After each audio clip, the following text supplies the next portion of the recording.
မင်္ဂလာပါကျွန်တော်ဒေါက်တာစိုးသူရစောဖြစ်ပါတယ်လက်ရှိပြည်သူ့ကာကွယ်ရေးတပ်မတော်မန္တလေးမှာ PDF ရဲဘော်တဦးအနေနဲ့ကျွန်တော်တာဝန်ထမ်းဆောင်နေပါတယ်အဲ့တော့လူဦးတော်လိုင်းရေးမတိုင်ခင်ကာလတုန်းကတော့ကျွန်တော်ဟာမြို့နယ်တစ်ခုမှာ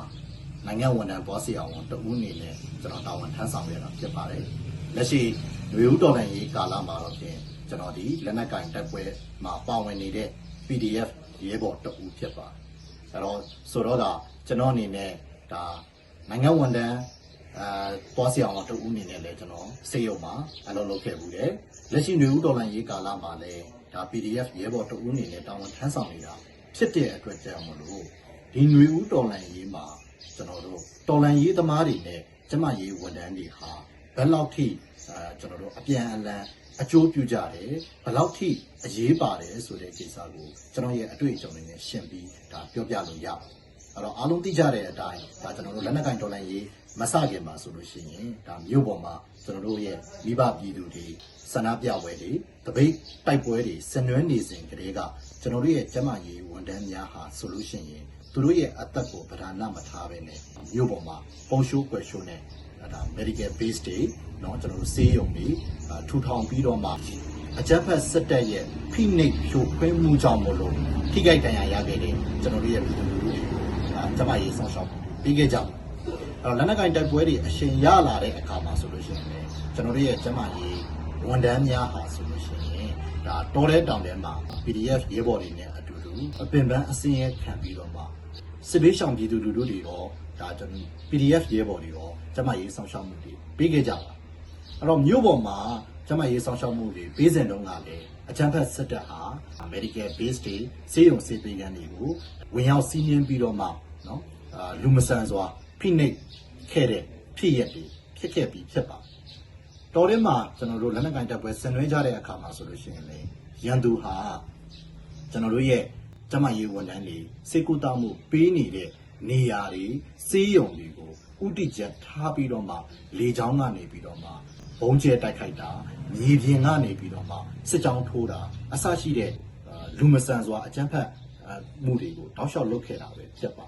ဆိုတော့ရှေ့တန်းကျွန်တော်တို့ရဲ့ຫນွေဦးတော်လှန်ရေးမှာလက်နက်ကင်တပ်ပွဲဝင်နေတဲ့ PDF တွေရဲ့အသက်ဟာအရေးကြီးတယ်လို့ပဲဒီ PDF တွေကိုနောက်ကနေပြီးတော့မှဒါကျွန်တော်တို့ကျမရေးစောင့်ရှောက်မှုပေးနေတဲ့ကျမရေးဝန်ထမ်းများဟာလေအင်မတန်အရေးကြီးတဲ့အခန်းကဏ္ဍမှာပါဝင်ပါတယ်အဲ့တော့အခုဆိုလို့ရှိရင် PDF ရဲဘော်တွေရဲ့အသက်တွေကိုကာကွယ်ဖို့သို့မဟုတ်ထိခိုက်ဒဏ်ရာရလာတဲ့အခါမှာဆိုလို့ရှိရင်လည်းထိခိုက်မှုနည်းနေတယ်များနည်းအောင်ဆိုပြီးတော့မှဒါကြီးကာကမ်ပိန်းတွေလုပ်ကြတာရှိပါတယ်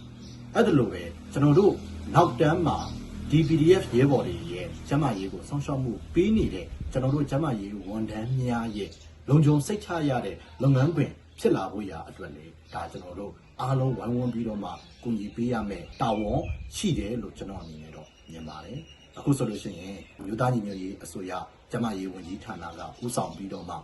Safe Hospital Safe Healthcare ဆိုတဲ့ program နဲ့ဘုံတန်ခံနိုင်တဲ့မြေအောက်စေယုံတွေတိစောက်ဖို့ရာအတွက်ကိုဒါဒေါ်လာ4သိန်းကမ်ပိန်းလုပ်နေတာဖြစ်ပါတယ်အဲ့တော့ပြောရမယ်ဆိုလို့ရှိရင်လက်ရှိဒါ NUG ရဲ့ MOH ကနေပြီးတော့မှလုံနေတဲ့ဒီရဲ့ campaign ဟာဆိုလို့ရှိရင်ဒါတော်လန်ရေးကိုတစ်ချက်ခုတ်နှစ်ချက်ပြတ်အထောက်အကူဖြစ်စေမှာဖြစ်ပါတယ်ဆိုလိုချင်တာကရှေ့တန်းမှာဒဏ်ရာရလာခဲ့တဲ့ကျွန်တော်တို့ PDF တွေကို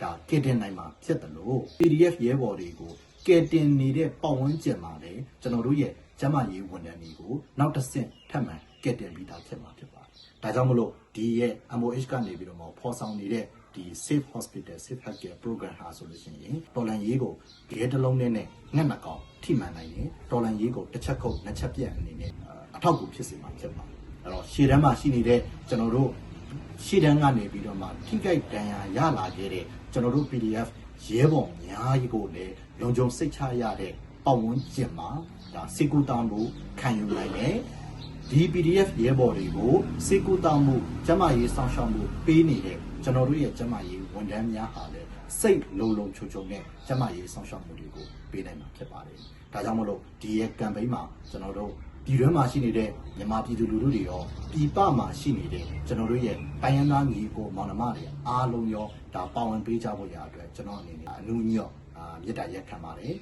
်ဒါဟာကျွန်တော်တို့လက်ရှိတော်လန်ရေးမှာလက်ရှိအခြေအနေမှာ နော်ကျွန်တော်တို့တကယ်ကိုလိုအပ်နေတဲ့လိုအပ်ချက်ကွက်လက်တစ်ခုကိုဖြည့်ဆည်းရလေရောက်တယ်လို့ဒီဒေါ်လာရေးအတွက်အင်မတန်အရေးကြီးတဲ့ PDF ရဲဘော်တွေကိုရောကျန်းမာရေးဝန်ထမ်းတွေကိုရောတထိုင်ရင်းနဲ့နှစ်မျိုးစလုံးကိုကုညီစောင့်ရှောက်ကာဝယ်ပေးနိုင်တဲ့ campaign နဲ့ဖြစ်ပါတယ်ဆိုတာကိုပြောကြလို့ပါ